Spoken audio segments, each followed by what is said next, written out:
طيب, chapter 56 باب لا يسأل بوجه الله إلا الجنة. Nothing but Jannah should be asked for by Allah's face. Jabir radiallahu anhu narrated that Allah's Messenger sallallahu alayhi wa sallam said, لا يسأل بوجه الله إلا الجنة. Nothing except Jannah, paradise, should be asked for by Allah's face. Reported by Abi Dawood. Meaning that if you use in your dua Allah's face, wajhullah, do not ask by the face of Allah subhanahu wa ta'ala anything but Jannah. Why? This is the way of exalting Allah subhanahu wa ta'ala.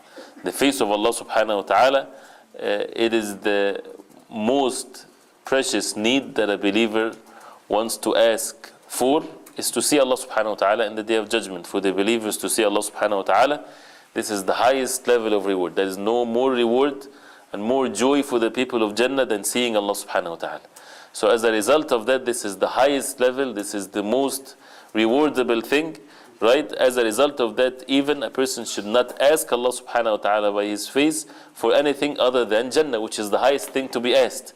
Not to ask about matters of dunya, making dua by Allah's face, that a person will get money or this is all low things. But for Jannah, for the people to enter Jannah, this is permissible. As the Prophet ﷺ said, why? Because when they enter Jannah, they will get to see the face of Allah subhanahu wa ta'ala, and that means Allah subhanahu wa ta'ala is pleased with them.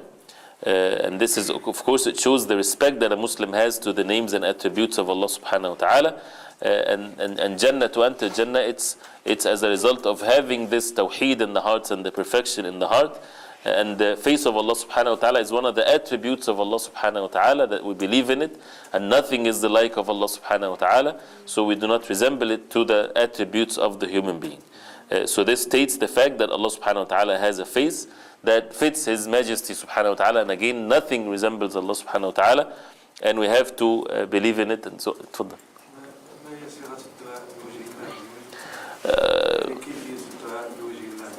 اللهم إني أسألك بوجهك الكريم. Oh Allah, I ask you by your face for such and such. So the only way that is permissible, you say اللهم إني أسألك بوجهك الكريم أن تدخلني الجنة. This is permissible. To say, oh Allah, I ask you by your face that I would enter Jannah. No. Can you ask Allah subhanahu wa ta'ala by His face to protect us from the hellfire?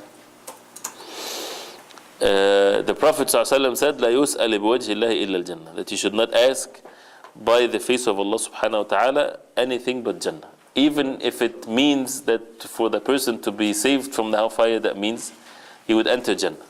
But sometimes we will get to the Jannah after they get into the hellfire. Right. Yeah, so here we want Allah subhanahu wa ta'ala to protect us from the hellfire. And this reward us from the Jannah. No, a person should stay like what the hadith says. Okay. To ask Allah subhanahu wa ta'ala for Jannah and not to be punished by the hellfire, to enter Jannah from the first instance. But to keep it as the Prophet ﷺ said, do not ask, even if it refers to that if a person is protected from the hellfire, that means he would enter Jannah, still he should stay like what the Prophet ﷺ said. He says here that it's permissible to ask Jannah and to ask for the things that would lead you to Jannah by the face of Allah. Right? It is a permissible thing. Right? Because anything that leads to Jannah, one of which is even to be protected from the hellfire. But definitely it's the best to keep it as the Prophet ﷺ said, to ask Jannah only.